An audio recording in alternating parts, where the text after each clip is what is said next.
तो आज का वीडियो उन डॉक्टर्स के लिए है जो कि जीवन में 9 to 5 जॉब के अलावा भी कुछ करना चाहते हैं। क्लिनिक खोलना किसी भी डॉक्टर के लिए पहला स्टेप होता है प्राइवेट प्रैक्टिस की दुनिया में कदम रखने का। आज इस वीडियो में मैं आपको अपनी क्लिनिक का टूर दूंगा एंड मैं बताऊंगा कि पिछले 2-2.5 साल की एक्सपीरियंस में मैंने क्या क्या सीखा है। क्लिनिक शुरू करने में एग्जैक्टली मुझे कितना खर्चा आया, आपको आज के समय में लगभग कितना खर्चा आएगा, प्रॉफिटेबल होने में कितना समय लगता है, day to day monthly expenses कितने होते हैं इस जगह के, एंड मैं वो क्वेश्चंस आंसर करूंगा जो कि आपने मुझे पिछले वीडियो में पूछे थे। So make sure you watch this video till the end. Let's go. तो मेरे सीनियर ने मेरे को एक काम की चीज बताई थी कि a doctor should be approachable, available and affordable.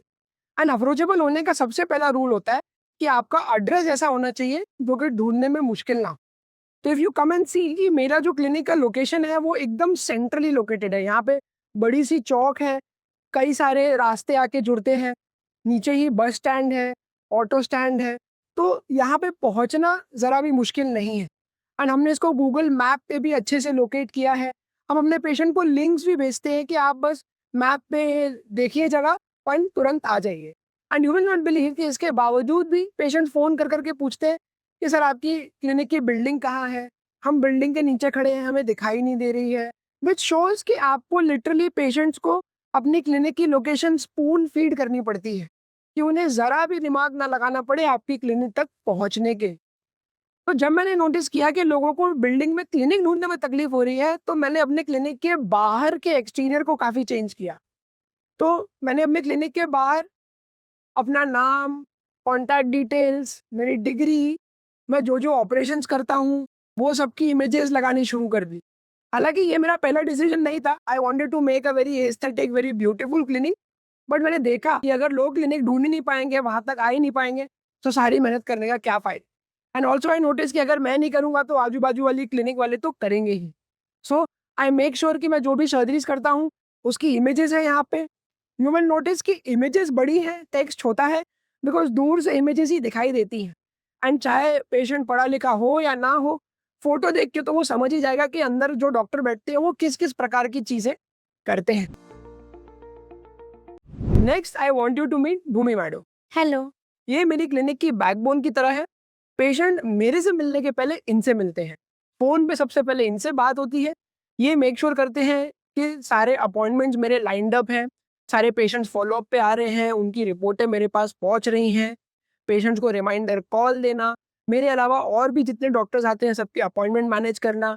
यहाँ पे जो-जो चीज़ें ख़त्म हो जाती हैं, जो-जो बिल्स आ रहे हैं, अगर किसी ने कोई मैसेज दिया है बिल्डिंग वालों ने या किसी ने, तो वो मुझ तक पहुँचाना, ये सब इनकी रिस्पॉन्सिबिलिटी होती है। तो भूमि टेल मी कि यहाँ पे जब आप क्लिनिक मैनेज करते हो तो आपको क्या-क्या चीज़ें फेस करनी पड़ती है? पेशेंट का रूड बिहेवियर और पेशेंट आकर चिल्लाने लगते हैं कभी-कभी कि डॉक्टर क्यों नहीं आए? डॉक्टर अभी तक क्यों नहीं आए? डॉक्टर कहाँ हैं? बस यही सब। और फीस को लेके नेगोशिएशन, ओह, बस इतना ही होता है। ठीक है। But in spite of that tell me कि हमारे यहाँ पे कितने झगड़े हुए हैं या पेशेंट्स ने एक्चुअली कितना आर्ग्यू किया है? झगड़े तो ज़्यादा नहीं होते हैं क्योंकि वो मैं मैनेज कर लेती हूँ फ़ोन कॉल पे ही।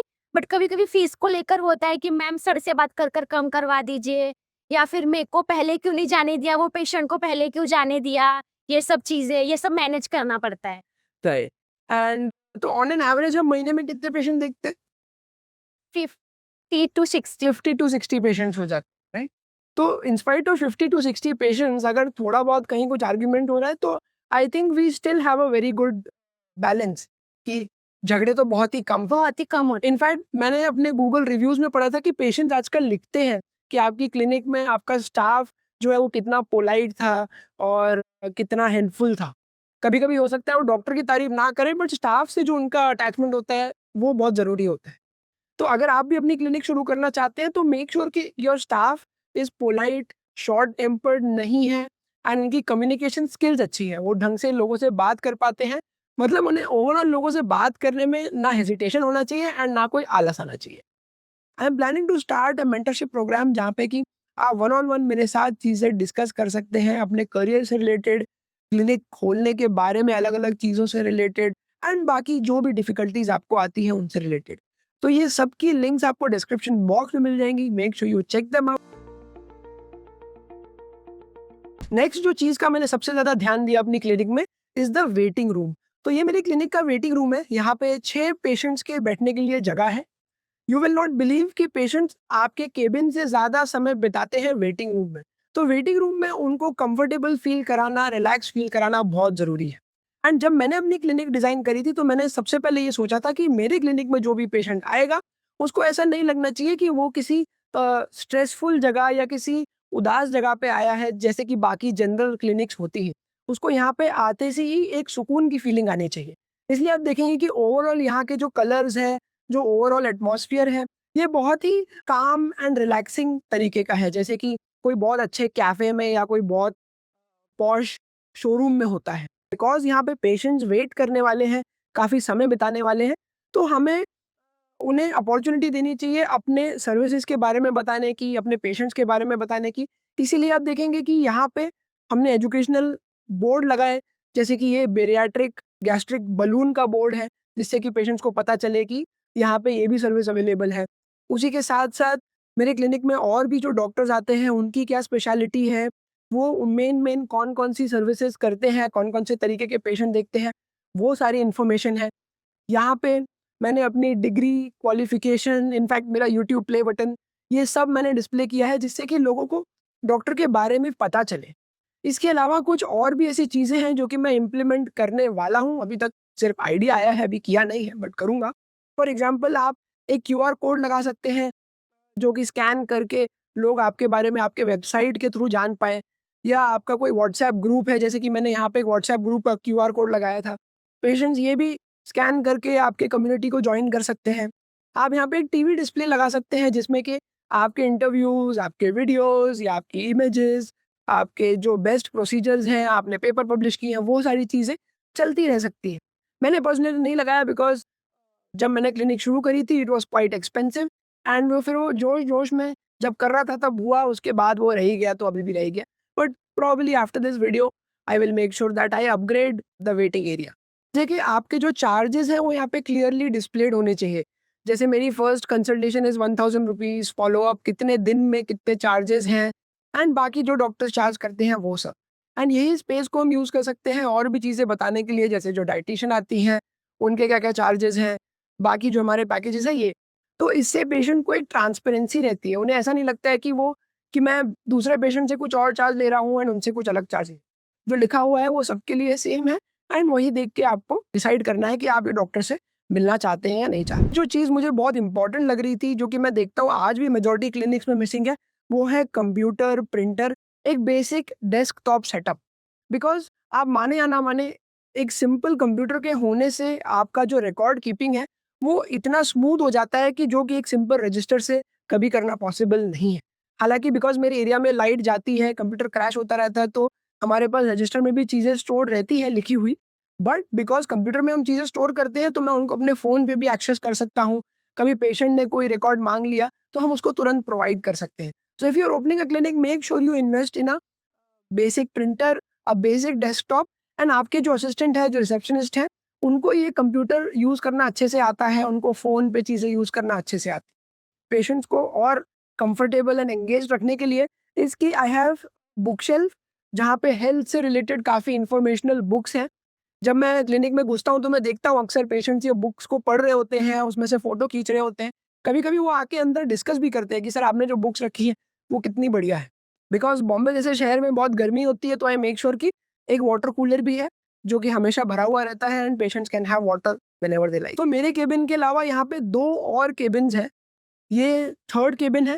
यहाँ पे ज़्यादा चीज़ें नहीं रखी हुई हैं।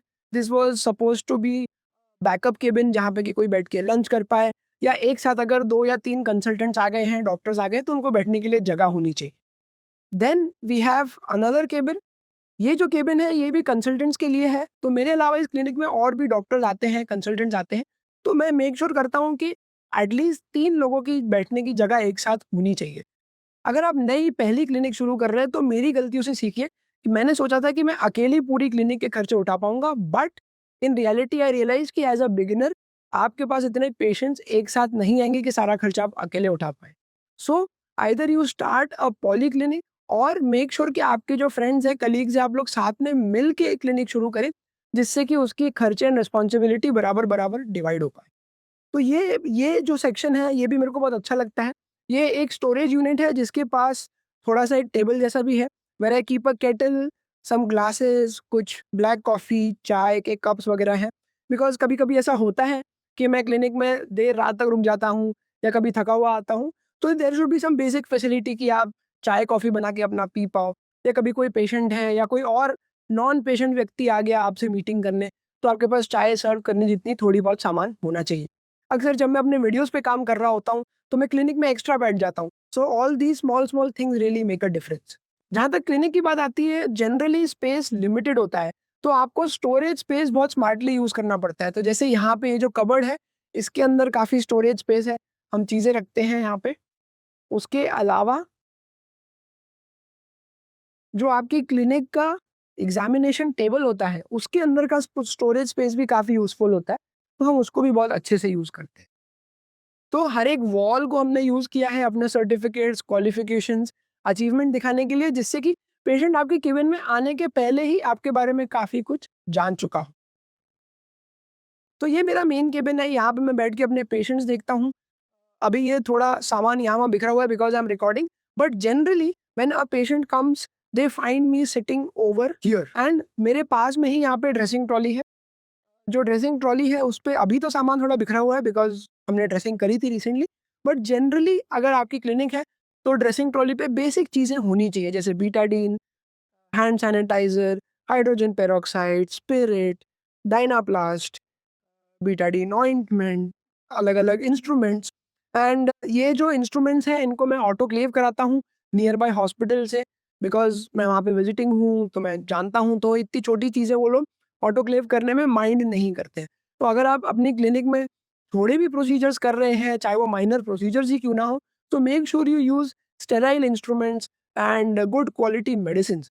मैंने देखा है बहुत सारी क्लिनिक में लोग as a day care centre उसे चलाने लगते हैं विदाउट एनी प्रॉपर बैकअप। ना उनके पास स्टेराइल कंज्यूमेबल्स होते हैं, कॉटन, गॉज़ वगैरह, ना उनके पास ढंग से पेशेंट को लिटाने की जगह होती है, ना उनके पास मतलब आईवी सलाइन लगाने का स्टैंड वगैरह होता है। अगर इतनी किल्लत है, तो please don't start a clinic, थोड़ा वेट करो, पैसे जमा करो, एक्सपीरियंस जमा करो, फिर शुरू करो, but don't do injustice with the patient. तो आपका जो मेन केबिन है, यहाँ पे आप सबसे ज़्यादा समय बिताने वाले हैं। तो मेक श्योर कि यहाँ पे चीज़ें कंफर्टेबल होनी चाहिए, अपने हिसाब से अरेंज होनी चाहिए, जिससे कि आप पेशेंट को ढंग से चीज़ें समझा पाएँ। मेरा मेन फ़ोकस अपने केबिन को सेटअप करते टाइम ये था कि मेरे पास एक बड़ी स्क्रीन होनी चाहिए, जिसके ऊपर मैं पेशेंट्स को हर चीज़ दिखा पाऊँ, उन्हें समझा पाऊँ। तो ये सिर्फ़ एक कंप्यूटर स्क्रीन है, इसके साथ कोई कंप्यूटर नहीं है, बट मैं अपना लैपटॉप हमेशा साथ में लेके चलता हूँ, जिससे कि मैं अपना लैपटॉप उससे अटैच करूँ एंड मैं पेशेंट को कोई भी चीज़ अच्छे से गूगल पे, यूट्यूब पे, जैसे भी इमेजेस द्वारा, वीडियो द्वारा समझा पाऊँ। इससे पेशेंट के मन में आपके बारे में कॉन्फिडेंस बढ़ता है, बिकॉज़ आजकल 99% पेशेंट्स पहले से ही चीज़ें गूगल करके आते हैं। तो अगर आप उनके सामने ही गूगल करें एंड उनको उसी से पढ़ाएँ, उन्हें समझाएँ उनके कंडीशन के बारे में, तो उन्हें तुरंत चीज़ें क्लियर होने लगती हैं। एंड एक तरीके की ट्रांसपेरेंसी भी आ जाती है। उन्हें ऐसा नहीं लगता कि ये डॉक्टर अपने मन से कोई तो बात कर रहा है जिसकी उन्हें समझ नहीं है। वो वही चीज़ों से सीख रहे हैं जो कि वो घर पे भी ट्राई करते हैं। तो always make sure that you have a computer in your cabin और एन आईपैड या कोई लैपटॉप, जिससे कि आप चीज़ें दिखा के उन्हें समझाओ। नेक्स्ट थिंग जो कि मुझे बहुत पसंद है अपने केबिन में, वो है ये पेंटिंग्स, ये जो छोटे-छोटे शो पीसेस रखे हैं, बिकॉज़ उससे एक तरीके की रूम में पर्सनैलिटी आ जाती है। आई ऑलवेज़ बिलीव कि पेशेंट्स आपकी क्वालिफ़िकेशन से ज़्यादा आपके ऊपर भरोसा करते हैं। मेजॉरिटी पेशेंट्स को इस बात से फ़र्क ही नहीं पड़ता कि आपके नाम के आगे कितनी डिग्रियाँ लगी हुई हैं। उनको सिर्फ़ इस बात से फ़र्क पड़ता है कि आप एज़ अ पर्सन कितने नॉलेजेबल हो, आप उनकी प्रॉब्लम्स को कितने अच्छे से समझते हो। ओवरऑल वो आपकी पर्सनैलिटी को जज करते हैं। तो अगर आपका जो स्पेस है, वो आपकी पर्सनैलिटी रिफ्लेक्ट करेगा, तो वो आपके लिए काफ़ी फ़ायदेमंद होता है, पेशेंट के साथ रैपो बहुत अच्छा बनता है। अगर आपने कभी नोटिस किया है, कभी आप क्यूरियस हुए कि ये पेंटिंग्स मैं कहाँ से लेता हूँ, तो you will find the purchase links, the discount code, everything in the description box. Make sure you check them out before you finish this video. मेरी जो सबसे मेन डिग्रीज़ हैं, वो मैंने यहाँ पे डिस्प्ले की हुई है, जो रजिस्ट्रेशन वगैरह है, वो मैं यहाँ पे दिखाता हूँ। And again we have a nice big examination table, जहाँ पे मैं पेशेंट्स को कंफर्टेबली एग्ज़ामिन कर पाता हूँ। One thing I always make sure कि अगर मेरे केबिन में कोई पेशेंट आ रहा है, तो मैं तैयार हूँ उसे देखने के लिए। मैं उसे ग्रीट करता हूँ, खड़ा होता हूँ, उन्हें कंफर्टेबली बैठाता हूँ, पूछता हूँ कि आप यहाँ पे कैसे आए? मैंने देखा है कि कई बार मैं किसी डॉक्टर के क्लिनिक गया तो वो या तो मोबाइल पे पिक्चर देख रहे होते हैं या वो रील स्क्रॉल कर रहे होते हैं, जो कि मेरे हिसाब से बहुत ही बैड इंप्रेशन क्रिएट करता है पेशेंट्स के मन में। So as a doctor you should always be attentive towards your patients, and जो फर्स्ट इंप्रेशन, जो फर्स्ट इंटरेक्शन होता है उसको आपको बहुत इंपॉर्टेंस देनी चाहिए, बिकॉज ये पेशेंट्स जाके बाकी जगहों पे बताते हैं कि उनके डॉक्टर के साथ इंटरेक्शन कैसा रहा। तो अब हम थोड़ा खर्चे का हिसाब कर लेते हैं। तो किसी भी क्लिनिक को सेटअप करने के लिए मेनली 2 टाइप के खर्चे आते हैं। पहला होता है फिक्स्ड कॉस्ट। फिक्स्ड कॉस्ट वो कॉस्ट है जो कि आप एक ही बार पे करते हो। दूसरा होता है रिकरिंग कॉस्ट, जो कि आपको हर मंथली पे करना होता है। सबसे मेजर खर्चा होता है जो आपके प्रीमाइसेस का डिपॉजिट है वो देने में। ये हो सकता है कि आपके जो रेंट है उसका 6 महीने का इक्विवेलेंट अमाउंट आपको डिपॉजिट में देना पड़े। ये इससे कम भी हो सकता है, बट सब कुछ डिपेंड करता है कि ओनर आपसे क्या एक्सपेक्ट करता है। अगर आप उसे बताएँगे कि आप फ्रेश डॉक्टर हैं, आप अपनी प्रैक्टिस नई-नई शुरू कर रहे हैं, तो हो सकता है कि वो आपसे कम डिपॉज़िट ले। नेक्स्ट आता है जो ब्रोकर की फीस होती है, ये भी जनरली 1 महीने के आपके रेंट के जितनी होती है, अगर आपने ब्रोकर हायर किया था तो। नेक्स्ट जो आपको सबसे मेजर खर्चा आएगा वो है इस जगह के इंटीरियर को डेवलप करने में। तो मेरे केस में मुझे एक ब्रांड न्यू जगह मिली थी जो कि खाली थी, तो मुझे सारा इंटीरियर ज़ीरो से कराना पड़ा था। एंड बिकॉज़ मैं एक बहुत ही पॉश, बहुत ही एस्थेटिक मॉडर्न किस्म की क्लिनिक बनाना चाहता था, तो मेरे खर्चे तो थोड़े ज़्यादा ही हुए हैं। बट तो भी रफली इंटीरियर मिला के एंड फर्नीचर वगैरह मिला के my fixed cost was somewhere around 3.5 to 4 lakhs. ये अमाउंट सुन के आप डरिएगा मत, बिकॉज़ ये काफ़ी ऑप्शनल खर्चा है। इनफैक्ट आपका जो इंटीरियर है, जो आपका फर्नीचर है, ये ऐसी चीज़ है जिसमें पैसे बचाने की बहुत गुंजाइश है। तो अगर मैं हर चीज़ एकदम सिंपल तरीके से करता, तो ये खर्चा 50% या उससे कम भी हो सकता था। पैसे बचाने के लिए मैं हमेशा ओएलएक्स पे चीज़ें ज़रूर चेक करता हूँ, वहाँ पे प्राइसेस कंपेयर करता हूँ, फिर ही डिसाइड करता हूँ कि मुझे नई लेनी चाहिए या रिफर्बिश्ड कोई चीज़ लेनी चाहिए। स्पेशली जो क्लिनिक का इक्विपमेंट है, जैसे एग्जामिनेशन टेबल हो गई या फर्नीचर हो गया, इसमें कोई खराब होने जैसी चीज़ नहीं होती है। तो हो सकता है कि आपको ओएलएक्स पे अच्छी डील्स मिल जाए, बिकॉज़ हो सकता है कि कोई ना कोई डॉक्टर आपको मिल जाए जो कि अपनी क्लिनिक खाली कर रहा हो, एंड ये सारा फर्नीचर अब उसके किसी काम का ना हो। तो आप उसे लेके कम कॉस्ट में अपना क्लिनिक सेटअप कर सकते हैं। अगर आप कोई ऐसी जगह ढूँढते हैं जहाँ पे पहले से कोई क्लिनिक चल रही थी, तो आपका जैकपॉट लग जाएगा, बिकॉज़ इंटीरियर में आपको ज़्यादा खर्चा नहीं करना पड़ेगा। Another way of saving money is to start a team practice, कि आपके साथ कुछ आप कलीग्स या दोस्त जमा कर लीजिए। ऐसी स्पेशलिटीज़ चूज़ कीजिए जो कि एक दूसरे में कॉम्प्लीमेंट्री होती हैं, जैसे सर्जरी और मेडिसिन कॉम्प्लीमेंट्री है, या जैसे physiotherapy and orthopaedic surgery complementary है। तो इस किस्म के लोग अगर साथ में आएँगे, तो एक अच्छी टीम प्रैक्टिस शुरू हो सकती है, एंड जो खर्चा होता है वो भी आपस में बढ़ जाता है, तो एक जन के ऊपर पूरा स्ट्रेस नहीं आता। नेक्स्ट मेजर आपका खर्चा होता है रिकरिंग कॉस्ट में। रिकरिंग कॉस्ट में आता है आपका मंथली रेंट, जो आप लाइट का बिल भरते हैं वो, एंड क्लिनिक को चलाने के लिए जो आपको डे टू डे चीज़ें लगती हैं वो। फॉर एग्जाम्पल स्टेशनरी है, या जो आपकी क्लीनिंग मौसी आती है उसकी सैलरी, रिसेप्शनिस्ट की सैलरी। तो ऐसी छोटी-छोटी चीज़ें करके एक रफ फिगर आता है जो कि आपको हर महीने पे करना होता है क्लिनिक को चालू रखने के लिए। तो अगर मैं अपना रेंट वगैरह जोड़ लूँ, मैं सैलरीज़ जोड़ लूँ, मैं सब कुछ जोड़ लूँ, तो मेरा मंथली रनिंग कॉस्ट आता है समवेयर अराउंड 50 टू 60,000। अगर हम महीने के 50 टू 60 पेशेंट्स भी देखते हैं, तो भी हमें मिनिमम पर पेशेंट 1000 रुपीज़ तो चार्ज करना ही होगा, सिर्फ अपने खर्चे मीट करने के लिए। प्रॉफिट्स तो उसके बाद आना शुरू होंगे। एंड टू बी ऑनेस्ट, अगर आप नए डॉक्टर हैं, नई क्लिनिक शुरू कर रहे हैं, आपके बाल सफ़ेद होना शुरू नहीं हुए हैं, तो ये लेवल आने में आपको 6 महीना या 1 साल का समय भी लग सकता है। तो आपके पास इतना फाइनेंशियल बैकअप होना चाहिए कि आप क्लिनिक के कम से कम 6 महीने के खर्चे उठा पाओ, बिना वहाँ से एक भी रुपए का प्रॉफिट कमाए। जैसे-जैसे आपका उस एरिया में नाम होता है, आपका एक्सपीरियंस बढ़ता है, जो पेशेंट्स हैं वो आपके बारे में जाके पॉजिटिव बातें करते हैं, गूगल पे आपके रिव्यू जमा होते हैं, तो आपकी इनकम बढ़ने लगती है। अब ये प्रॉफिटेबल है या नहीं है, इसके भी अलग-अलग डेफिनेशंस हैं। तो कुछ जो मेरे कलीग्स हैं, जो मेरे दोस्त हैं, उनके हिसाब से अगर उन्होंने ओपीडी में 10 पेशेंट देखे, एंड अगर उसमें से 1-2 पेशेंट उन्होंने ऑपरेट कर दिए, तो उनसे जो अर्निंग होती है, उसको भी वो क्लिनिक की अर्निंग में ही गिन लेते हैं।